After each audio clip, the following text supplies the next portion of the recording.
Dapat. Concern kita bukas, wala kang helmet. Pag may helmet na puti, forma na tawag niya. Kung wala may helmet,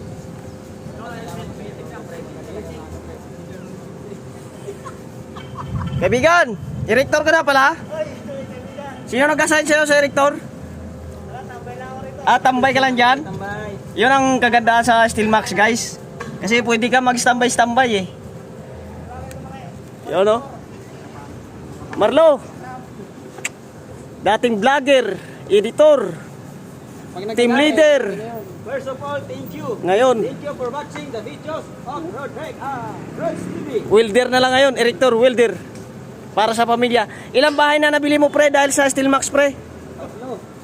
Tatlo pre, kasi tatlo rin yung asawa ko eh. Isa pa lang yata eh. Ay, isa pala. Isang bahay. Ang nabili niyang bahay guys, 100,000 siguro. Ang alam ko eh, yun ang narinig ko eh. Thank you Steelmax, I love you. Yun. Pero si parang John Lee to, motor ang nabili sa Steelmax. Apat na motor. Dalawang motor eh. Apat yung pre. Sige. Apat pala. Sige. Apat na gulong. Yung tambay niya, Steelmax. Ang tambay ni Steelmax. Ano nabili mo guys? Ako mo na itanong, hindi ka maniniwala. Wag na no. Sige. Baka hindi sila maniniwala ba? Meron lang naman yan, Mustang lang naman yan. Napakarami na. Napakarami. Longs. Ay, dada. Pre, 3 kilong kayo, pre. Tuyo, 3 kilo. 3 kilong kayo, Steelmax.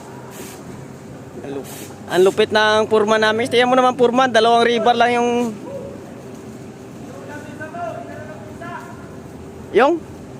Ituyo mo daw, pre. yung isda ko doon. Pusa. Ituyo mo daw, pre. Tinag mo ng pusa. Patay tayo dyan. Tinggalin niya, tinag mo ng pusa. Yung rigger namin na makulit guys oh. Yan mo naman oh. Yan mag-i-iri kasi kami ngayon oh.